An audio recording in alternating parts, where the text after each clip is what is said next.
Hello दोस्तों, agree power Jaipur के online platform पे आप सभी दोस्तों का स्वागत है। जैसा कि आप लोगों को थंबनेल में दिख रहा है, आज अपन लोग 11वीं क्लास का चैप्टर नंबर 2 पढ़ेंगे। और आपको पता है, एग्रीकल्चर की अगर आप सुपरवाइजर की तैयारी कर रहे हो, जेट का एग्जाम दे रहे हो, आईसीआर या बीएचयू का एग्जाम दे रहे हो, या फिर आप लोग 11वीं क्लास में हैं, तो आपके लिए ये चैप्टर मोस्ट इंपॉर्टेंट होता है अपना, मौसम व जलवायु। देखिए, आज अपन लोग अध्याय नंबर 2 वेदर एंड क्लाइमेट पढ़ने जा रहे हैं। देखिए भी इसके अंदर क्या है, कुछ एक थ्योरी दे रखी है, वहां से क्वेश्चन नहीं बनेंगे, वो अपन लोग थोड़ा जल्दी जल्दी पढ़ेंगे। आपके exam point of view exam का है ना, उसके हिसाब से अपन लोग जो अपना मेन होगा ना इसमें टॉपिक वगैरह, उस पर थोड़ी डिस्कस करेंगे। चलिए भी दोस्तों स्टार्ट करते हैं। देखिए, मैं पढ़ना स्टार्ट करता हूँ। पौधों और मानव जीवन पर भौतिक पर्यावरण के जिन तत्वों का सर्वाधिक प्रभाव पड़ता है उनमें जलवायु प्रमुख है। जलवायु और मौसम हमारे भौतिक पर्यावरण के गतिशील रूप है। सीधी सी बात है, ये ऐसे बोलना चाह रहा है कि भी अगर इंसान ले लो अपने, यानी कि मानव, जैसे कि मैं हूं, या फिर पेड़ पौधे, उन पे सबसे ज्यादा प्रभाव किस चीज का पड़ता है जो कि भौतिक रूप से अवेलेबल है? वो कौन सी? अपनी जलवायु व मौसम।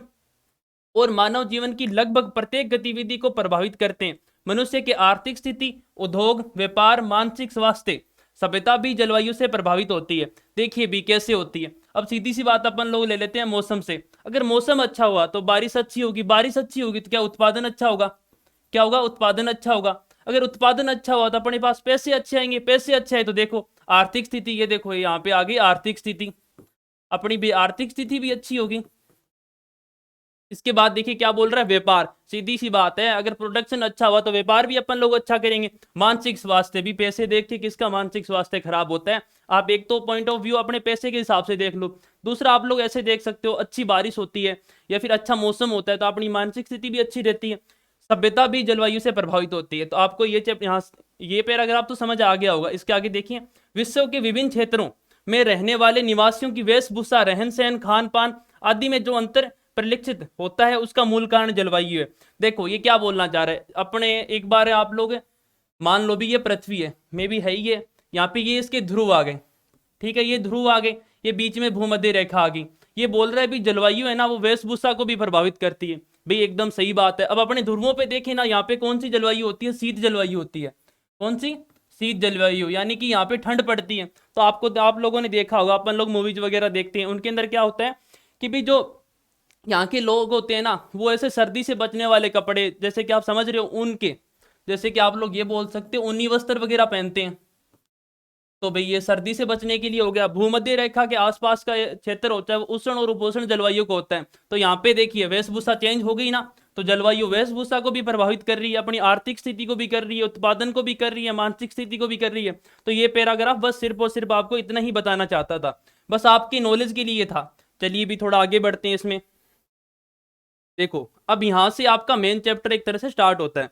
देखिए, प्रसिद्ध जलवायु विज्ञानवेता, देखिए क्लाइमेटोलॉजिस्ट। अब आप लोग कुछ बच्चे बोलेंगे क्लाइमेटोलॉजिस्ट, जिसको क्लाइमेट की नॉलेज हो ना, यानी कि अपने जलवायु की नॉलेज, उसे क्लाइमेटोलॉजिस्ट बोल दिया। अगर कोई देखे जैसे कि इंसेक्ट के बारे में जानता है तो उसे इंसेक्टोलॉजिस्ट बोल दिया। अगर एग्रीकल्चर के बारे में जानता है तो एग्रोलॉजिस्ट बोल दिया, एग्रीकल्चरिस्ट बोल दिया उसको। और बोल दिया पाश्चात्य विचारक कैंड्रयू ने जलवायु की महत्ता के विषय में कहा है। एक कैंड्रयू नाम के साइंटिस्ट थे, उन्होंने क्या बोला है कि जीवन को नियंत्रित करने वाले सभी तत्वों में जलवायु आधारभूत व सर्वाधिक महत्वपूर्ण तत्व है। बिल्कुल इन्होंने एकदम सही बात की थी। एज इट एज आप लोग एकदम आराम से इसको समझ सकते हो। ये बोल रहा है जीवन को नियंत्रित करने वाले, सीधी सी बात है, अपनी आर्थिक, मानसिक एवं भौतिक स्थिति तीनों को नियंत्रित कर सकती है जलवायु। मानसिक बता चुका हूं मैं आपको, आर्थिक भी बता चुका हूं, आप भौतिक भी देख सकते हो इसमें। तो एकदम सही बात बोलिए, जीवन को नियंत्रित करने वाले सभी तत्वों में जलवायु आधारभूत व सर्वाधिक महत्वपूर्ण तत्व है। चलिए भी आगे देखते हैं। पौधे की प्रत्येक वृद्धि अवस्था, पौधे की प्रत्येक वृद्धि अवस्था प्रचलित मौसम परिस्थितियों द्वारा प्रभावित होती है। बिल्कुल भी एकदम सही बात है। भी अपना जो प्लांट होता है ना, उसकी कोई भी ग्रोथ स्टेज हो, जैसे कि वेजिटेटिव ग्रोथ कर रहा है, यानी कि वानस्पतिक वृद्धि कर रहा है, उत्पादन की स्टेज आ गई, सबकी सब किससे प्रभावित होगी? मौसम की परिस्थिति से। बिल्कुल सही है। प्रत्येक फसल इष्टतम मौसम परिस्थितियों में अपनी संपूर्ण उपज क्षमता दर्शाती है। अब ये बताना चाह रहा है भी इसके लिए जो जलवायु चाहिए होती है, फिर जो मौसम की रिक्वायरमेंट होती है ना, वो सबसे ज्यादा सुटेबल होगी ना, उसी टाइम ये सबसे ज्यादा वृद्धि करेगा। बिल्कुल इसमें समझने वाला कुछ था ही नहीं। आगे देखो, एक अन्य सर्वमान्य तथ्य है कि, एक अन्य सर्वमान्य तथ्य है कि फसलों पर लगने वाले रोग व कीटों का प्रकोप प्रचलित मौसम से संबंधित होता है। अब ये भी बिल्कुल इजी सी बात है। जैसे कि लिए कोई भी प्लांट होता है, उसकी ग्रोथ आप लोग ये मान लीजिए बारिश के टाइम में अच्छी ग्रोथ हो रही है, तो उसी टाइम कीट व्याधियां यानी कि रोग वगैरह का प्रकोप भी होगा, ये भी आप समझ गए होंगे। अतः फसलों की वृद्धि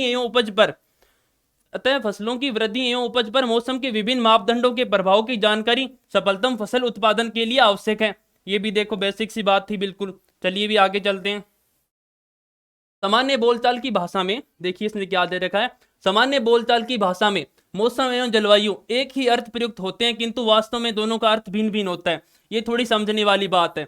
देखो अपने से अगर कोई बंदा पढ़ा लिखा नहीं होता है, उससे बोलोगे आप लोग जाके कि मौसम और जलवायु एक ही चीज है, तो वो बोल देगा हाँ। लेकिन अपन लोग जब इसका गहनता से अध्ययन करते हैं तब ये डिफरेंट चीजें हैं। जैसे कि आप लोगों को पता है इनकी परिभाषा है कि ना, तो अपन लोग डिफरेंस कर पाएंगे। अभी अपन लोग भी नहीं बता पा रहे हैं मौसम क्या है जलवायु क्या है। देखिए सबसे पहले आ गया अपना मौसम, यहाँ से आपका चैप्टर स्टार्ट होता है। इससे पहले सिर्फ आपको याद रखने वाली बात थी, कैंड्रू नाम के जो साइंटिस्ट थे उन्होंने एक कथन बोला था जो कि मैंने आप लोगों को बताया था वो वाला।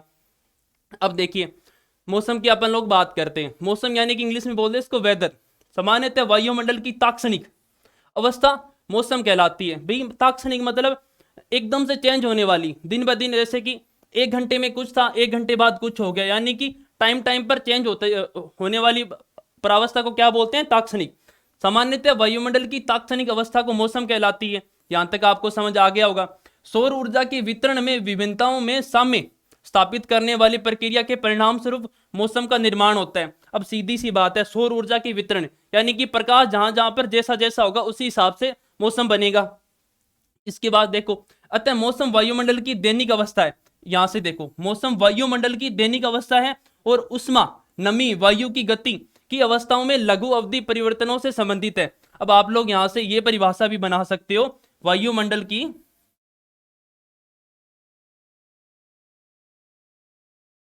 तात्क्षणिक अवस्था को मौसम बोलते हैं। बिल्कुल भी एकदम इजी सा, यहां तक आपको समझ आ गया होगा। अब आगे देखिए, किसी क्षेत्र विशेष में नियत समय पर वायुमंडल की अवस्था। अब देखिए एक और अलग परिभाषा आ रही है इसकी। किसी क्षेत्र विशेष में नियत समय यानी परमानेंट समय पर वायुमंडल की अवस्था जो तापमान, दाब, हवा, नमी, बादलों की स्थिति, वर्षण यानी कि वर्षा तथा दृश्यता में वायुमंडल के लघु अवधि परिवर्तन को सूचित करती है, मौसम कहलाती है। तो देखो भाई अब ये क्या बोलना चाह रहा है, ये बोल रहा है कि मौसम किसे बोलते हैं। एक बार मैं थोड़ा पेन चेंज कर लेता हूं दोस्तों। देखो बिल्कुल इजी सा आपको मैं समझा रहा हूं, आपको एग्जाम की दृष्टि से ये इंपॉर्टेंट है, बाकी इससे ज्यादा आपको नहीं पूछेगा। देखिए भी मौसम, मौसम किसे बोलेंगे। देखो अपना वायुमंडल है। देखो जैसे कि मैं ये ले रहा हूं, आप लोग मान लीजिए क्या है, वायुमंडल। ठीक है, जैसे कि अपन लोग एक निश्चित क्षेत्र बोला था इसने। आप लोग ये ले लो, जैसे कि मैं एक बार के लिए आपको बता रहा हूँ, ये रेखा या फिर भूमध्य रेखा मान लीजिए। ये एक आप एक निश्चित क्षेत्र ले लो इसका। जैसे कि पर्टिकुलर अपन लोग सोच लेते हैं यहाँ पे क्या है, अपना जयपुर शहर है। ठीक है, अब यहाँ पे क्या हुआ कि दिन के अंदर जैसे कि समय अवधि में समय समय पर तो दिन में परिवर्तन होंगे ना। अब परिवर्तन देखो कैसे हो सकते हैं। परिवर्तन हो सकता है वायुदाब में, परिवर्तन हो सकता है तापमान में, परिवर्तन हो सकता है वर्षण में यानी कि बारिश में, परिवर्तन हो सकता है अपने हवा के अंदर। तो बार बार मतलब दिन के अंदर छोटी छोटी अवधि के अंदर जो परिवर्तन होते हैं ना, उसे क्या बोलते हैं अपन लोग, मौसम बोल देते हैं। इन सब चीजों में परिवर्तन होगा। तो इसने ये भी बोला था दृश्यता, जैसे कि धुंध वगैरह या फिर मौसम में बारिश हो रही है तो अपने दृश्यता के अंदर भी परिवर्तन आता है, तो उस चीज को क्या बोलते हैं, मौसम। यानी वायुमंडल के तात्क्षणिक परिवर्तन को क्या बोलते हैं, तो मौसम। आपको ये भी अच्छे से समझ आ गया होगा। देखिए भी अपन लोग अब आगे आते हैं इसमें।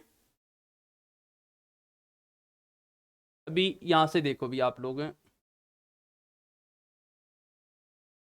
देखिए यह निरंतर बदलता रहता है, कभी कभी प्रत्येक घंटे और कभी कभी प्रत्येक दिन, जो कि मैं भी आप लोगों को बता के आ चुका हूं। अब देखो, अब ये चीज आपको याद रखनी है। प्रसिद्ध जलवायु विज्ञान वेता क्या थे, टिवार्था नाम था जिनका, के अनुसार उन्होंने एक बात बोली है, वो देखिए क्या है, किसी स्थान की अल्पकालिक वायुमंडलीय दशाओं तथा तापमान, वायुदाब, आर्द्रता, वर्षा के योग को मौसम कहते हैं, जो कि अभी जस्ट मैं आपको पीछे समझा चुका हूं। ये क्या बोल रहा है, किसी स्थान की अल्पकालीन यानी कि थोड़े से समय की वायुमंडलीय दशा, जिसमें तापमान, वायु दाब, आर्द्रता व वर्षा के योग को क्या बोलते हैं अपन लोग? मौसम। अब देखो इसने क्या बताया आगे, सामान्यतः इसको अच्छा भी बोल सकते हैं। अब देखो बारिश का मौसम अगर आपको अच्छा लग रहा है तो आप इसको कैसे डिफाइन करोगे? ये अच्छा मौसम है। इसके बाद देखो बिल्कुल धुंधला नहीं है, एकदम साफ सब कुछ दिख रहा है, तो आप लोग क्या बोलोगे? फेयर या फिर साफ है ये। अगर आपको धुंधला दिख रहा है तो मौसम को क्या बोलोगे आप? धुंधला या फिर फोगी। अगर आपको ऐसे लग रहा है भी यहाँ पे बादल बादल आच्छादित हो रखे हैं, बादलों वाला मौसम हो रखा है, तो उसको क्या बोलोगे? मेघयुक्त या फिर क्लाउडी। इसके बाद देखिए बरसाती एवं वृष्टिमान यानी कि रेनी, सनी यानी उजाला, अच्छे से आपको धूप मिल रही है तो उसे आप क्या बोलोगे? सनी। आगे देखिए तूफानी एवं विंडी मौसम जैसे शब्दों से इसको व्यक्त करते हैं। तो सीधी सी बात है, अपने वायुमंडल के तात्क्षणिक परिवर्तन को तो बोलते हैं अपन लोग मौसम। अब इसको कैसे कैसे डिफाइन कर सकते हो? आपकी जैसे मर्जी वैसे। जैसे कि आपको साफ दिख रहा है तो इसको क्या बोल रहे हो आप? अच्छा है या फिर सनी है। अगर आपको धुंधला दिख रहा है तो फोगी बोल रहे हो। अगर क्लाउड दिख रहे हैं या फिर बादल दिख रहे हैं तो इसको क्या क्लाउडी बोल रहे हो। बारिश हो रही है तो बरसाती बोल रहे हो। अगर साफ एकदम उजाला है तो सनी बोल रहे हो। तूफान आ रखा है तूफानी। इसमें पढ़ने वाला आपको याद रखने वाला ज्यादा मैटर नहीं था, याद आपको यही रखना है तीव्रता के अनुसार क्या था? किसी स्थान की अल्पकालिक वायुमंडलीय दशा तथा तापमान, वायुदाब, आर्द्रता, वर्षा के योग को मौसम कहते हैं। तो आपको ये अच्छे से समझ आ गया होगा। देखिए अभी आगे बढ़ते हैं। कृषि मौसम विज्ञान, अभी ये परिभाषा बहुत अच्छी है। अभी कृषि मौसम विज्ञान, एग्रो मेटेरोलॉजी। अब आपको देखिए जनरली क्या होता है 11th क्लास में सीधी की सीधी परिभाषा भी पूछ ली जाती है। अगर आप जेट आई और बीएचयू का एग्जाम दे रहे हो तब भी ये परिभाषा बहुत महत्वपूर्ण है। देखिए क्या होती है। यह मौसम विज्ञान की शाखा है। सबसे पहले आपको पता होना चाहिए कृषि मौसम विज्ञान जो है वो मौसम विज्ञान की एक शाखा है जिसमें पौधे एवं पशुओं, क्या? पौधे एवं पशुओं के भौतिक पर्यावरण से संबंध का अन्वेषण किया जाता है। अब कुछ बच्चे सोचेंगे भी ये भौतिक पर्यावरण क्या होता है? ऐसी ऐसी चीजें या ऐसे ऐसे रिसोर्सेज जिनसे आपको क्या, जो आपकी नीड है वो पूरी हो रही है, यानी आपकी आवश्यकताएं पूरी हो रही है। जैसे कि आप मान के चलो जल आ गया, हवा आ गई, और क्या आ गया? प्रकाश। यही तो है अपने भौतिक एलिमेंट है, इसके फिजिकल एलिमेंट बोल देते हो आप लोग इसको। अब देखो यह है मौसम विज्ञान की वह शाखा जिसमें पौधे एवं पशुओं के भौतिक पर्यावरण से संबंध का अन्वेषण किया जाता है या फिर अध्ययन किया जाता है। फसलों, घासों, वृक्षों, पशुओं, कीटों एवं व्याधियों के वायुमंडल के साथ परस्पर क्रिया से संबंधित विज्ञान कृषि मौसम विज्ञान कहलाता है। अगर आपको मैं बेसिक देसी भाषा में बताऊं ना तो ये क्या बोलना चाह रहा है? मौसम विज्ञान की वह शाखा जिसके अंदर पौधे एवं पशुओं का सीधी सी बात है एग्री मेटेरोलॉजी बोल रहे हैं अपन लोग, कृषि मौसम विज्ञान बोल रहे हैं, तो सीधी सी बात है एग्रीकल्चर का यानी अपने प्लांट का। दूसरा क्या? पशुओं का, जो अपने भौतिक एलिमेंट होते हैं यानी या फिर भौतिक पर्यावरण होता है उसके सापेक्ष अपन लोग अध्ययन करते हैं, उसे क्या बोलते हैं? कृषि मौसम विज्ञान बोलते हैं। अब देखो अगर आपको थोड़ी इजीली परिभाषा चाहिए तो आप ये भी याद रख सकते हो, फसलों का, घासों का, वृक्षों का, पशुओं का। ये किस में आगे? अपने पौधे या पशुओं के अंदर आगे चारों के चारों एलिमेंट। इसके बाद कीट भी इन पे लगते हैं, व्याधियां भी लगती है। का वायुमंडल के साथ परस्पर अध्ययन क्या कहलाएगा? कृषि मौसम विज्ञान, यानी कृषि का मौसम के साथ अध्ययन। कृषि के अंदर आपको क्या याद रखना है? पौधे और पशु। मौसम के साथ आपको क्या याद रखना है? वायुमंडल। इन दोनों का परस्पर अध्ययन क्या कहलाता है? कृषि मौसम विज्ञान। अब देखो भी ये समझ आ गई तो अपन लोग अब आगे बात करते हैं किसकी? क्लाइमेट की, जलवायु की। देखिए ये क्वेश्चन पूछा जा चुका है अपने जेट में पूछा जा चुका है शायद तक। जलवायु को इंग्लिश में क्या बोलते हैं अपन लोग? क्लाइमेट। क्लाइमेट शब्द की उत्पत्ति ग्रीक भाषा के क्लाइमा से हुई है। सबसे पहले सुपरवाइजर के लिए भी यहाँ से एक बहुत अच्छा क्वेश्चन बन रहा है। देखिए कैसे क्लाइमेट शब्द की उत्पत्ति आपसे पूछ लेगा कौन सी भाषा के शब्द से हुई है, तब आपको क्या बताना है? ग्रीक भाषा। तो देखो भाई यहाँ से अच्छे से याद रखना आप लोगों को, ग्रीक भाषा के कौन से शब्द से हुई है, तब आपको याद रखना क्या? क्लाइमा। क्लाइमा शब्द से हुई है। इंग्लिश में इसको KLIMA लिखते हैं, क्या पता आपको सीधा का सीधा वो इंग्लिश में दे दे। इसके बाद देखो क्लाइमेट शब्द की उत्पत्ति ग्रीक भाषा के क्लाइमा से हुई है। अब देखो आगे इसका अर्थ क्या होता है? सामान्यतः यह दो शब्दों से मिलकर होता है, जल प्लस वायु। अब जलवायु है, क्लाइमेट है, जल प्लस वायु से मिलकर बना होता है। जल से तात्पर्य वायुमंडल की आर्द्रता।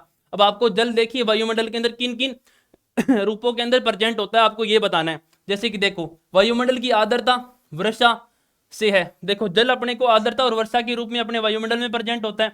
इसके बाद वायु देखिए, वायु की गति, दिशा, तापमान आदि व्यवस्थाओं का वायु से संबंध है। आपको क्लाइमेट की परिभाषा यहाँ तक समझ आ गई होगी, लेकिन ये ऐसी परिभाषा आपको नहीं लिखनी है। आगे देखिए आगे क्या बोल रहा है वो बताना है। अतः किसी भी स्थान की जल व वायु की सामूहिक स्थिति जलवायु है। आपको बस ये याद रखना है मुख्यतः। जो बच्चे 11th में या 12th में जिनके अगर क्लाइमेट की परिभाषा आ जाए तो उनको बस इतना ही बताना है, किसी भी स्थान की जल एवं वायु की सामूहिक स्थिति क्या होती है? जलवायु। ऊपर आपको समझाने के लिए दिया गया था। यहाँ पे बस आपको ये याद रखना है, क्लाइमेट शब्द की उत्पत्ति ग्रीक भाषा से हुई है। कौन सी भाषा से? ग्रीक भाषा से। कौन से शब्द से? क्लाइमा से, जिसके अंदर दो शब्द हैं हिंदी के अपने, कौन कौन से? जल प्लस वायु। तो आपको ये चीज पता होनी चाहिए। अब देखते हैं भी आगे। अब ये लो भी टिवार्था जी अपने वापस आ गए। टिवार्था, टिवार्था ने क्या बोला है? टिवार्था के दो शब्दों में दिन प्रतिदिन, टिवार्था के दो शब्दों में दिन प्रतिदिन के मौसम की विविधता का समन्वय अथवा समीकरण जलवायु कहलाता है। अब इन्होंने अपनी खुद की परिभाषा दे दी थी टिवार्था जी ने। देखो मैं इसको थोड़ा हाईलाइट कर देता हूं, आपको ये थोड़ा याद रखने वाला है। देखिए भी टिवार्था के अकॉर्डिंग आपको यहां तक याद रखना है। टिवार्था के दो शब्दों में दिन प्रतिदिन के मौसम की विविधता का समन्वय अथवा समीकरण जलवायु कहलाता है। टिवार्था के अकॉर्डिंग ये परिभाषा थी। अन्य शब्दों में दीर्घ अवधि में वृहद क्षेत्र के मौसम की समग्रता को जलवायु कहते हैं। अब ये क्या बोलना चाह रहा है? ये बोलना चाह रहा है भी एक दीर्घ अवधि में, यानी कि बहुत लंबे टाइम में, ऐसे आप लोग मान के चलो 20 साल 30 साल की अवधि हो गई अपने, एवरेज अपने को 30 से 31 या 30 से 35 साल रखते हैं जलवायु के अंदर। पर एक बार के लिए फॉर एग्जांपल मैं आपको बता रहा हूं, आप मान के चलिए 30 से 35 साल की तो अवधि हो गई, ठीक है। दीर्घ अवधि में यानी 30 से 35 साल की अवधि मान लिया अपने वृहद क्षेत्र। अब ये नहीं मानना है जैसे मौसम की बात कर रहे तो सिर्फ अपन लोग पर्टिकुलर जयपुर और जयपुर के अंदर कोई स्थान की बात कर रहे थे, इसके अंदर पूरा बड़ा एरिया आ जाएगा एक, ठीक है। तो वृहद क्षेत्र के मौसम की समग्रता यानी कि मौसम की समानता को क्या बोलते हैं? जलवायु बोलते हैं। जैसे कि आप ध्रुवों की बात मैं बता रहा था आपको, उत्तरी ध्रुव और दक्षिणी ध्रुव, वहां पे क्या होती है? शीतोष्ण जलवायु होती है, न कि शीतोष्ण मौसम होता है। तो आपको ये चीज ध्यान में होनी चाहिए। चलिए भी आगे बढ़ते हैं इसको। ये देखो भी जलवायु शब्द, जलवायु शब्द किसी भी क्षेत्र के औसत मौसम को इंगित करता है। ये तो आप लोग समझ ही चुके होंगे। मौसम की समग्रता या फिर दीर्घीकरण, दीर्घ रूप को क्या बोलते हैं अपन लोग? जलवायु। ये बात टिवार्था के अकॉर्डिंग भी पढ़ चुके हैं अपन लोग। जलवायु शब्द किसी क्षेत्र के औसत मौसम को इंगित करता है तथा इसमें औसत से सामान्य विचलन, औसत से सामान्य विचलन और चरम परिस्थितियों का समावेश भी रहता है। इस तरह से हम कह सकते हैं कि किसी विशेष समय अंतराल यानी कि कई दशक, विशेष समय अंतराल यानी कि कई दशक, देखो बार बार ये दशक बता रहा है, दीर्घ अवधि बता रहा है, यानी कि कई दशक, यानी कि आपको मान के चलना है 30 से 35 साल, जो कि एक आगे जाके क्वेश्चन बनेगा, मैं आपको वहां पे हाईलाइट करूंगा। वो कई दशक के दौरान किसी क्षेत्र विशेष की सांख्यिकी मौसम सूचनाओं के कुल योग को जलवायु कहते हैं। अब देखो भी इतनी ज्यादा आपको डेप्थ में परिभाषा याद नहीं करनी है, पर फिर भी मैं आपको बता देता हूं। देखिए आगे क्या बोल रही है। उपरोक्त से स्पष्ट होता है कि जलवायु विज्ञान में वायुमंडलीय दशाओं के प्रादेशिक वितरण का विश्लेषण किया जाता है। जलवायु का निर्माण कुछ दिनों या कुछ वर्षों का योग नहीं, बल्कि जिनेवा स्विट्जरलैंड की स्थिति विश्व मौसम विज्ञान, देखिए नेक्स्ट निकालते हैं इसमें, जिनेवा स्विट्जरलैंड स्थित विश्व मौसम विज्ञान। देखिए अपना विश्व मौसम विज्ञान केंद्र है जो कहां स्थित है? जिनेवा स्विट्जरलैंड में।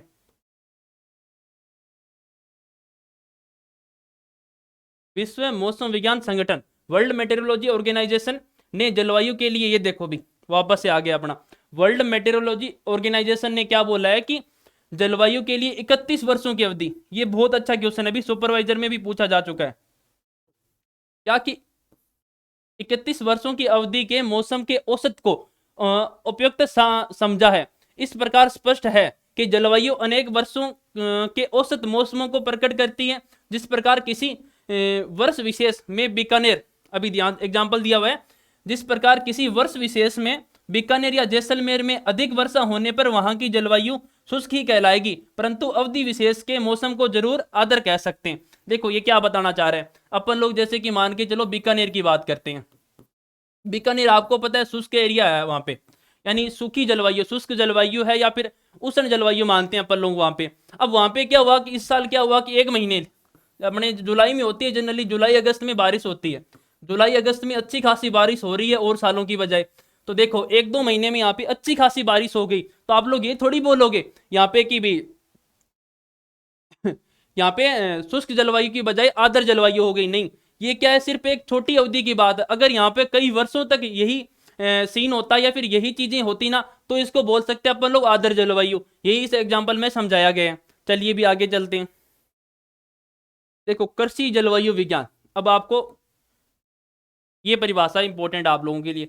कृषि जलवायु विज्ञान, एग्रो क्लाइमेटोलॉजी, वह विज्ञान जिसमें कृषि से प्रत्यक्ष प्रासंगिकता रखने वाले जलवायु विज्ञान के पहलुओं का अध्ययन किया जाता है, कृषि जलवायु विज्ञान कहलाता है। अब देखो भी कृषि जलवायु विज्ञान किसे कहते हैं? कृषि से प्रत्यक्ष प्रासंगिकता रखने वाले जलवायु विज्ञान के पहलुओं का अध्ययन किया जाता है, उसे कृषि जलवायु विज्ञान कहते हैं। इसमें मृदा, वायुमंडल व पादप वृद्धि के पारस्परिक संबंध का अध्ययन किया जाता है।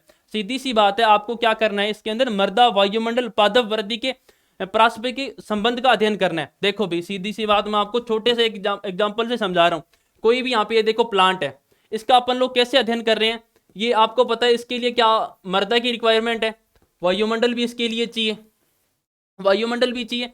देखिए इसके अगर अनुकूल वातावरण होगा या फिर वायुमंडलीय दशाएं होंगी, और मृदा आपने इसको क्या दे दिया, एक माध्यम दे दिया उगने के लिए, तो इन सब तीनों चीजों का आप लोग समावेश से अध्ययन करोगे ना, उसे क्या बोलेंगे अपन लोग, कृषि जलवायु विज्ञान, एग्रो क्लाइमेटोलॉजी। एग्रो के अंदर से आपको क्या लेना है, एग्रो के अंदर से आपने लिया पादप, और देखो क्लाइमेटोलॉजी के अंदर आपने क्या लिया, मृदा और वायुमंडल। इन तीनों चीजों का प्रासंगिकता या प्रत्यक्ष रूप से आपने अध्ययन किया, उसे बोलते हैं कि अपन लोग एग्रो क्लाइमेटोलॉजी। चलिए भी आगे चलते हैं। देखो अतः स्पष्ट है कि मौसम नियत स्थान पर निश्चित समय में वायुमंडल की दशा एवं उसकी विशेषताओं को प्रदर्शित करता है। अपन लोग बहुत बार अपन लोग ये बात भी पढ़ चुके हैं कि भी निश्चित समय निश्चित स्थान पर वायुमंडल की दशा एवं उसकी विशेषताओं को प्रदर्शित करता है, बिल्कुल। जबकि जलवायु बृहत्तर क्षेत्र यानी कि बहुत बड़े क्षेत्र के लिए एक दीर्घ अवधि के मौसम की दशाओं की संपूर्णता को दर्शाती है। ये मैं आपको डिफरेंस बता चुका हूं कि भी जलवायु का ही एक प्रकार है क्या मौसम, उसका आप लोग ये बोल सकते हो लघु रूप है, यानी कि किसी निश्चित स्थान निश्चित समय यानी कि बहुत छोटी समय अवधि के लिए जो अपने जलवायु अपने वायुमंडल के जो परिवर्तन होते हैं उसे तो बोलते हैं अपन लोग क्या मौसम, या फिर कई दशकों के लिए एक बहुत बड़े स्थान पर जो जलवायु या फिर मौसम बना रहता है उसे क्या बोलते हैं अपन लोग, जलवायु। चलिए भी आगे देखते हैं। जलवायु में किसी स्थान विशेष के औसत मौसम के साथ साथ मौसम तत्वों की परिवर्तनशीलता भी सम्मिलित है। देखो भी ये बिल्कुल भी आपको ऐसे ही दे रखा है, इसमें इतना मैटर। मौसम, अब देखिए आगे बढ़ते हैं। मौसम एवं जलवायु के तत्व व फसलों पे प्रभाव। देखो यहां से बहुत अच्छा क्वेश्चन बनता है, एग्रीकल्चर सुपरवाइजर में भी बन सकता है, क्योंकि इसमें सौर विकिरणें पढ़ेंगे अपन लोग, आर्द्रता भी पढ़ेंगे, बहुत सारे अपन लोग चीजें पढ़ेंगे जिनसे सीधे सीधे क्वेश्चन आते हैं। अब देखो जो बच्चे 11th में या 12th में, उनके लिए देखिए एक लघु और व्रत दोनों तरह के क्वेश्चन आ सकते हैं भी आपके लिए, तो अच्छे से पढ़ना है भी आपको। यहां से अपना मेन टॉपिक स्टार्ट होता है। वहां पे पहले आपको क्या था, मौसम और जलवायु की परिभाषा याद रखनी थी।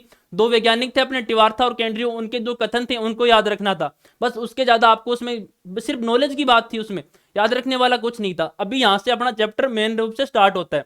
मौसम एवं जलवायु के तत्व वे फसलों पर प्रभाव, आपको ये बताना है, इसमें ये समझना है भी मौसम एवं जलवायु के तत्व कौन कौन से, उन पे फसलों के प्रभाव क्या क्या पड़ते हैं। देखो भी इसने क्या दे रखा है।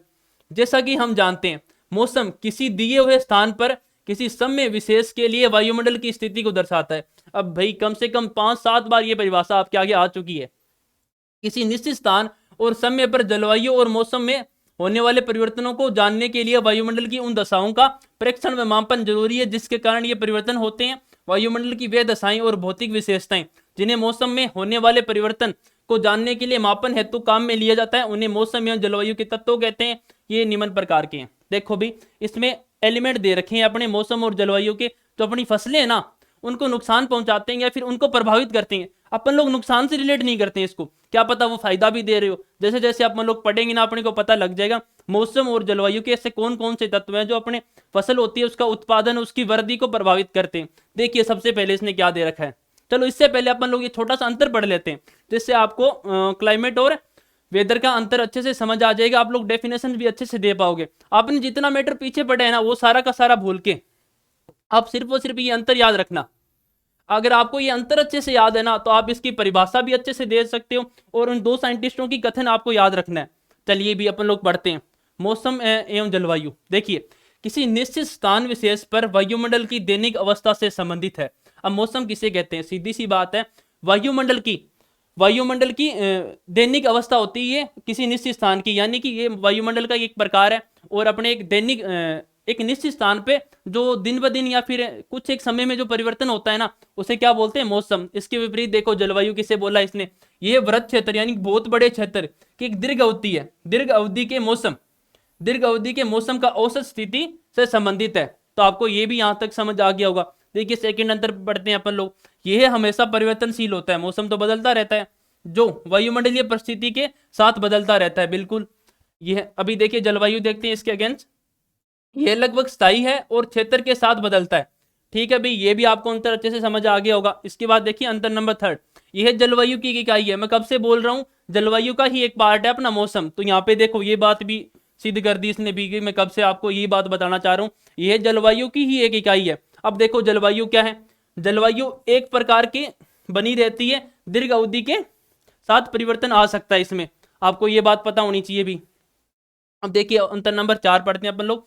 एक दिन में कई प्रकार के मौसम हो सकता है, एक दिन में कई प्रकार के मौसम हो सकते हैं, बिल्कुल आपको पता है। सुबह बारिश हो रही है, दोपहर में क्या पता बारिश न हो, अपने सूर्य या फिर धूप वगैरह निकल जाए, शाम को वापस बारिश हो जाए। तो देखिए मौसम है वो टाइम टाइम पे बदलता है, जबकि जलवायु है एक तरह से बनी रहती है। अब लास्ट अंतर देखिए, यह जलवायु का विभेदीकरण है, यानी कि अब देखो जलवायु का विभेदीकरण है मतलब जलवायु का ही एक पार्ट है क्या अपना मौसम, जबकि देखिए यह मौसम का एकीकरण है।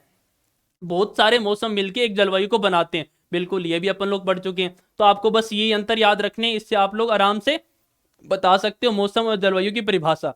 अब इसके आगे देखिए अपन लोग किस पे चर्चा करने वाले थे अभी, मौसम एवं जलवायु के तत्व एवं फसलों पे प्रभाव। अपन एलिमेंट पढ़ेंगे अभी जो अपने फसलों पे प्रभाव डालते हैं। देखिए सबसे पहला एलिमेंट अपना सौर विकिरण, यानी कि solar radiation, solar radiation. Second अपना एलिमेंट तापमान। अब देखो भी यहाँ पे दे रखे हैं बाकी के एलिमेंट। अब देखिए थर्ड एलिमेंट देखते हैं, वायुमंडलीय आर्द्रता, एटमॉस्फेरिक ह्यूमिडिटी, वायुमंडलीय दाब, एटमॉस्फेरिक प्रेशर, वायु यानी कि विंड्स, वर्षण यानी प्रेसिपिटेशन, बादल यानी कि क्लाउड। ये सारे के सारे क्या है अपने मौसम एवं जलवायु के एलिमेंट है जो अपने फसलों को प्रभावित कर सकते हैं, उनके उत्पादन को, उनकी वृद्धि को। चलिए भी एक एक का अध्ययन करते हैं अच्छे से। सबसे पहले आ गया सौर विकिरण। मैं बता देना चाहूंगा यहाँ से बहुत अच्छे अच्छे क्वेश्चन बनेंगे, तो आपको अच्छे से पता होना चाहिए। देखो भी मौसम एवं जलवायु के अपन लोग क्या पढ़ रहे हैं अभी, एलिमेंट पढ़ रहे हैं जो अपने प्लांट की ग्रोथ को रेगुलेट करते हैं या फिर नियंत्रित करते हैं या फिर प्रभावित करते हैं। देखो सबसे पहला है अपना कौन सा, सौर विकिरण। मैं एक बार पेन चेंज कर लेता हूं दोस्तों। सौर विकिरण यानी सोलर रेडिएशन। देखिए इसमें क्या दे रखा है, पृथ्वी द्वारा प्राप्त होने वाली लगभग संपूर्ण ऊर्जा, पृथ्वी द्वारा प्राप्त होने वाली लगभग संपूर्ण ऊर्जा सूर्य द्वारा प्रदान की जाती है। तब भाई अगर आप लोगों को बिल्कुल बेसिक क्वेश्चन पूछ ले कि अपनी पृथ्वी पर ऊर्जा का मुख्य स्रोत क्या है, ये भी यहां से एक क्वेश्चन बनता है, तो क्या है, सूर्य है। सूर्य का जो अपने प्रकाश आता है वही अपने क्या है, मेन रिसोर्सेस है किसका, पावर का या फिर ऊर्जा का। चलिए भी आगे देखते हैं, वायुमंडल में होने वाली समस्त भौतिक क्रियाएं भी सौर विकिरण द्वारा ऊर्जा से संचालित होती है। विकिरण की क्रिया द्वारा सूर्य से प्रभावित सूर्य से पृथ्वी पर जो ऊर्जा प्राप्त होती है उसे आपतन, सूर्यताप कहते हैं। अब देखो भी ये क्या बोल रहा है, आपतन किसे बोलते हैं, आपतन या फिर सूर्यताप किसे बोलते हैं। सूर्य से जो अपनी पृथ्वी पे जो किरणें आती है, सौर विकिरणें आती है, जो भी प्रकाश आता है उसे क्या बोलते हैं अपन लोग, सूर्यताप या फिर आतपन या फिर इंसोलेशन कहते हैं। ये परिभाषा आपको समझ आ गई होगी। प्रकाश संश्लेषण, वाष्पन यानी कि इवापोट्रांसपायरेशन ले लो इसमें, या फिर ट्रांसपायरेशन मान लो अपना, मृदा यानी सोइल, वायु एयर का गर्म होना आदि प्रक्रियाएं भी इस ऊर्जा द्वारा उत्पन्न होती है। सीधी सी बात है, अगर सूर्य से आपके पृथ्वी पर प्रकाश आ रहा है, देखो प्लांट क्या करते हैं, उससे प्रकाश संश्लेषण करते हैं, यानी सूर्य ताप या फिर उसकी किरणों से ही कर रहे हैं। वाष्पन यानी कि इवापोट्रांसपायरेशन या फिर आप लोग ट्रांसपायरेशन ले लो एक बार के लिए, अपनी पत्ती है उसके ऊपर से ट्रांसपायरेशन प्रकाश की वजह से या फिर तापमान की वजह से हो रहा है, ये भी हो गया। मृदा एवं वायु का गर्म होना, सीधी सी बात है भी, और जल और अपने जो वायु है या फिर अपनी एयर है वो तापमान की वजह से ही गर्म हो रही है, इस ऊर्जा द्वारा उत्पन्न होती है। तो भाई ये तो आपको अच्छे से समझ आ गया होगा। सोलर रेडिएशन किसे बोलते हैं, अभी अगर आपसे ये क्वेश्चन पूछ ले तो आपको क्या बताना है, वायुमंडल में होने वाली समस्त भौतिक क्रियाएं भी सौर विकिरण द्वारा प्राप्त ऊर्जा से संचालित होती है। विकिरण की क्रिया सूर्य से पृथ्वी पर जो ऊर्जा प्राप्त होती है उसे बोलते हैं आतपन या सूर्यताप बोलते हैं। देखिए भी अब इसके आगे इसको डिफाइन किया गया है, ये किस तरह से प्रभावित करती है। देखिए सौर विकिरण की बात करें तो प्रकाश की गुणवत्ता, क्वालिटी ऑफ लाइट। अब देखिए किस तरह की क्वालिटी है अपने जो सूर्य का ताप है उसकी, वो अपने प्लांट को किस तरह से प्रभावित करेगी। चलिए देखते हैं इसमें। देखो भी दोस्तों, प्रकाश में उपस्थित पराबैंगनी किरणें जो पृथ्वी तक पहुंचती है, पौधे द्वारा सहन कर ली जाती है तथा इनके प्रभाव से पादप कोशिकाएं छोटी रह जाती है, इनकी वृद्धि रुक जाती है ये किरणें बीज अंकुरण एवं इनके प्रभावी विकास को भी प्रभावित कर सकती है। अब देखो ये क्या बोल रहा है जी, प्रकाश में उपस्थित उसमें पराबैंगनी किरणें होती हैं। आपको पता है अपने बाहर एक ओजोन लेयर भी होती है, जो ये पराबैंगनी किरणें होती हैं उनको अवशोषण करने का काम करती है, जिससे अपने मनुष्य एवं पादपों पर इसका क्या ना हो, बुरा प्रभाव न पड़े। लेकिन फिर भी कुछ ये किरणें आ जाती है। तो देखो क्या बोल रहा है, पराबैंगनी किरणें जो पृथ्वी तक पहुंचती है, पृथ्वी पर अपने आ गई, पौधे तो पौधे द्वारा सहन कर ली जाती है तथा इसके प्रभाव से कोशिकाएं छोटी रह जाती है। ये पराबैंगनी किरणें होती हैं, जो प्लांट होते हैं ना अपना, उसकी जो नई ग्रोथ होती है, जैसे कि आप लोग ये मान लो एपिकल बड है इसकी, ये बन रही है ना, इसका साइज छोटा रह जाएगा या फिर इसकी वृद्धि रुक जाएगी। अगर आपने सीधी सी बात है कहीं पे भी बीज वगैरह बोए तो उसका जर्मिनेशन वगैरह होगा ना, उसके अंदर भी ये प्रभाव डालेगी। और जो अपने टिलर वगैरह निकल रही है या फिर फुटान निकल रही है, उसको भी ये नियंत्रित करेगी या फिर उसको प्रभावित करेगी। पत्तियों का आकार, सीधी सी बात है, अगर प्लांट की ग्रोथ नहीं हो रही तो पत्तियों का आकार कहां से बढ़ जाएगा। जड़ के विकास भी प्रकाश से प्रभावित होते हैं, बिल्कुल होते हैं भी। अब देखो यहां से, ये आपको यहां से याद रखने वाली लाइन है, पराबैंगनी किरणें तो नुकसान पहुंचाती है। आप नुकसान के अंदर सारी की सारी चीजें गिना दोगे भी, पत्ती का आकार छोटा रह गया, सीड का जर्मिनेशन नहीं हुआ, रूट फॉर्मेशन नहीं हुआ, इसके बाद क्या बताओ, प्लांट की ग्रोथ नहीं हुई पराबैंगनी किरणों की वजह से। यानी क्वालिटी ऑफ लाइट के अंदर सबसे पहले आपने पराबैंगनी किरणें लिख दिया। अब देखो प्रकाश का लाल रंग की किरणें प्रकाश संश्लेषण या अंकुरण क्रिया को सर्वाधिक प्रोन्नत या फिर बढ़ाती हैं तथा दीर्घीकरण को रोकती है। हरी नीली विकिरणें बीज अंकुरण क्रिया को अवरोध उत्पन्न करती है। आपको यह चीज पता होना चाहिए भी। देखो जो प्रकाश की अपने लाल किरणें होती है ना, कौन सी लाल किरणें, बस आपको इतना याद रखना है इसके अंदर, जो लाल किरणें होती है ना, जो वृद्धि होती है ना उसको बढ़ाती है। यानी प्लांट के लिए सबसे अच्छी कौन सी किरणें होती हैं, लाल किरणें। अब इसके बाद पराबैंगनी किरणें तो मैं आपको बता चुका हूं कि वो तो नुकसान ही पहुंचाएगी। अब इसने क्या दे रखा था, एक नीली किरणें भी बता रखी है। तो नीली किरणें होती है ना, वो वृद्धि को कम करती है अपने प्लांट की, अब वृद्धि को बढ़ाती है। इसके अंदर आप लोग क्या क्या लिख सकते हो कि भी इसके अंदर अपना सीड जर्मिनेशन होता है उसको प्रभावित करती है, यानी उसको अच्छे से करवाती है। प्रकाश संश्लेषण की क्रिया लाल किरणों द्वारा अच्छी होगी। अब देखो पहले तो लीफ का साइड छोटा रह रहा था पराबैंगनी किरणों की बजाय, जबकि लाल किरणें क्या करेगी, अपने प्लांट की ग्रोथ अच्छी करेगी। तो आपको पता है वेजिटेटिव ग्रोथ भी अच्छी होगी, यानी अपना जो प्लांट है ना उसका आकार आकृति बहुत अच्छी होगी, उसकी कैनोपी भी बहुत अच्छी आएगी। इसकी बजाय नीली किरणें होती हैं या फिर बैंगनी किरणें होती है, वो क्या करती है, वृद्धि को कम करती है। इसके सारे के सारे अपोजिट आप चीजें हैं वो बता सकते हो इसके अंदर। तो देखते हैं भी, आगे देखते हैं। देखिए अब हरी व नीली विकिरणें बीज अंकुरण क्रिया को अवरोध उत्पन्न करती है, ये भी मैं बता चुका हूं आपको। अब देखो अपन सोलर रेडिएशन के अंदर बढ़ चुके हैं भी। इसकी जो क्वालिटी होती है वो किस तरह अपने प्लांट होता है उसकी ग्रोथ को नियंत्रित करती है। इसमें आपको पराबैंगनी किरणों वाला थोड़ा कॉन्सेप्ट बताना था। उसके बाद आपको यह बताना था लाल किरणें होती है वो सबसे उपयुक्त होती है, हरी और नीली किरणें होती हैं वो थोड़ा नुकसान पहुंचाती है, भी अपने जर्मिनेशन को कम करती है सीड के। अभी देखते हैं आगे, प्रकाश की तीव्रता। प्रकाश की तीव्रता यानी इंटेंसिटी ऑफ लाइट, किस तीव्रता से प्रकाश आ रहा है। देखो भी इसको भी थोड़ा सा अपन लोग गहनता से अध्ययन कर लेते हैं। देखिए इसमें अभिप्राय है प्रकाश की मात्रा, ठीक है, और चमक से है। प्रकाश की मात्रा व चमक से जो प्रकाश संश्लेषण के माध्यम से पादप वृद्धि को प्रभावित करता है, ठीक है भी। अधिकतम प्रकाश तीव्रता जहां पर पौधे की श्वसन दर एवं प्रकाश, जहां पर पौधे की श्वसन दर एवं प्रकाश संश्लेषण दर कम रहती है, प्रकाश क्षतिपूर्ण बिंदु कहलाता है। आपको ये परिभाषा याद कर लेनी है कि भी जहां पर, देखिए दोस्तों, प्रकाश की जो प्रकाश संश्लेषण के माध्यम से पादप वृद्धि को प्रभावित करती है, अधिकतम प्रकाश तीव्रता जो अपने जो श्वसन दर होती है और प्रकाश से संश्लेषण की दर कम रहती है ना, उसे क्या बोलते हैं अपन लोग, प्रकाश क्षतिपूर्ण बिंदु कहते हैं। तो आपको ये सीधी की सीधी परिभाषा पूछी जा सकती है कि प्रकाश क्षतिपूर्ण बिंदु किसे कहते हैं। अधिकतम तापमान पर यह बिंदु भी अधिकतम होता है। अगर प्रकाश की तीव्रता अधिक है तो श्वसन दर भी अधिक है, और प्रकाश, देखिए श्वसन दर अधिक है और प्रकाश संश्लेषण की दर समान रहती है, तो उसे क्या बोलेंगे अपन लोग, प्रकाश क्षतिपूर्ण बिंदु बोलते हैं। अभी यहाँ पे क्या दे रखा है, अधिकतम तापमान पर यह बिंदु अधिक होता है। तो ठीक है भाई, चलिए आगे देखते हैं। इसमें देखिए इसका थर्ड पार्ट, अपन लोग सोलर रेडिएशन या फिर सूर्य विकिरण पढ़ रहे थे, उसमें अपन लोग बढ़ चुके हैं अभी इंटेंसिटी ऑफ लाइट और क्वालिटी ऑफ लाइट। अब अपना थर्ड इसमें आगे है प्रकाश की अवधि, ड्यूरेशन ऑफ लाइट, ये भी सबसे महत्वपूर्ण है। सुपरवाइजर में भी यहाँ से बहुत अच्छे अच्छे क्वेश्चन पूछे जा सकते हैं। Duration of light. देखिए, फसल विकास की प्रक्रिया जैसे कि पर्ण उत्पादन यानी कि पत्ती उत्पादन, पुष्पन एवं फलन, सबसे मेन स्टेज तो अपनी फसल उत्पादन की ये होती है। सबसे पहले वेजिटेटिव ग्रोथ होती है, फिर फ्लोरिंग होती है, फिर अपने क्या होता है, फ्रूटिंग या फिर प्रोडक्शन होता है। फसल विकास की प्रक्रिया जैसे पर्ण उत्पादन दर, पुष्पन, फलन आदि दिन की लंबाई या प्रकाश की अवधि से प्रभावित होते हैं। दिन में प्रकाश की अवधि, फोटो पीरियोडिज्म, तथा रात में अंधकार की अवधि कई फसलों या पौधों में पुष्पन के समय को प्रभावित करती है। पौधे की दिन के प्रकाश की अवधि के प्रति इस अनुक्रिया को प्रदीप्तकालिता या फिर फोटो पीरियोडिज्म कहते हैं। इस आधार पर पौधों को 4 वर्गों में बांटा गया है।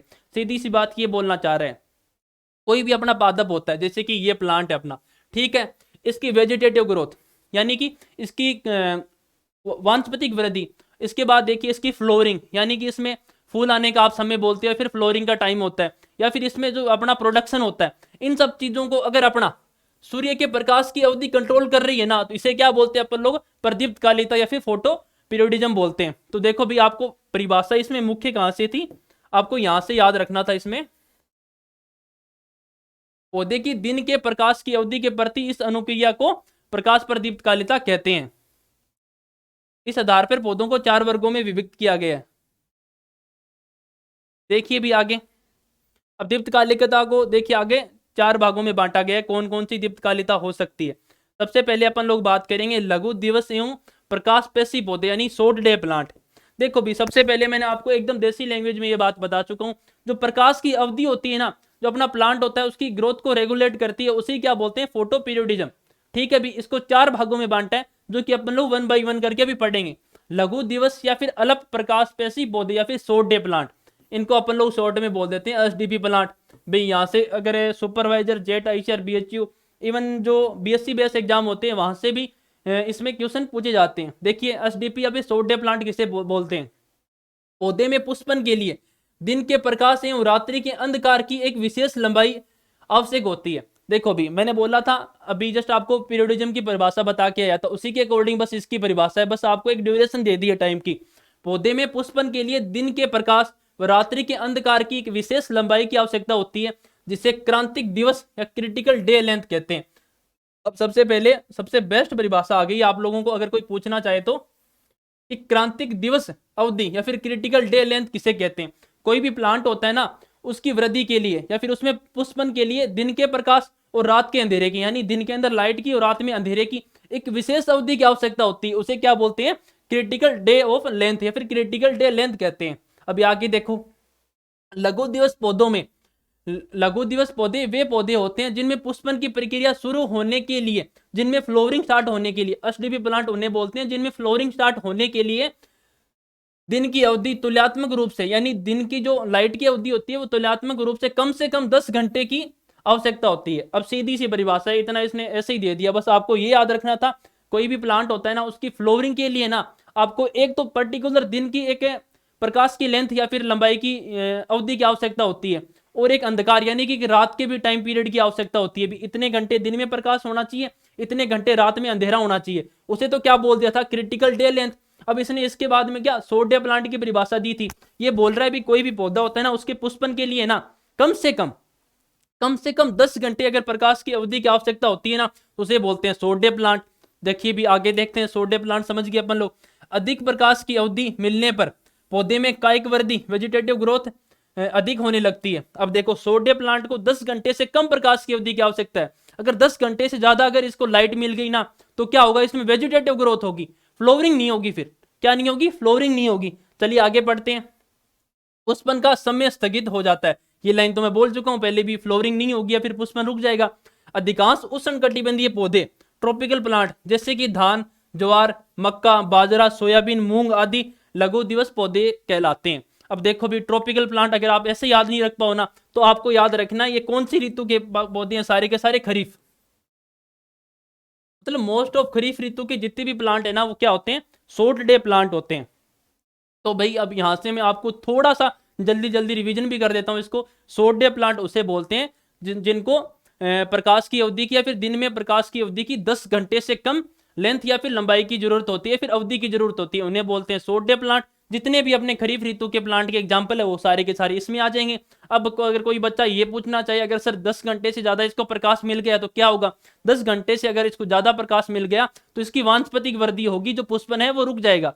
चलिए भी आगे बढ़ते हैं। सेकंड नंबर अपना प्रदीप्त कालिता का पहला अपन लोग भाग पढ़ चुके हैं, फिर पार्ट बोल दो इसको, टाइप बोल दो इसको।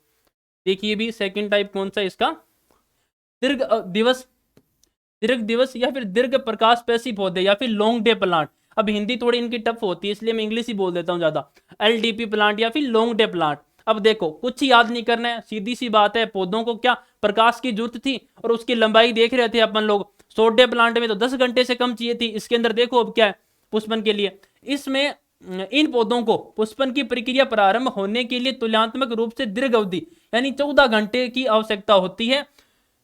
इन पौधों को भी जब कम प्रकाश अवधि वाले दिन मिलते हैं तो पुष्पन को स्थगित करके कायिक वृद्धि अधिक कर लेते हैं। मुख्यतः शीत कटिबंधी या फिर टेम्परेट प्लांट जैसे गेहूं, जो जई, आलू, चुकंदर आदि इस वर्ग में आते हैं।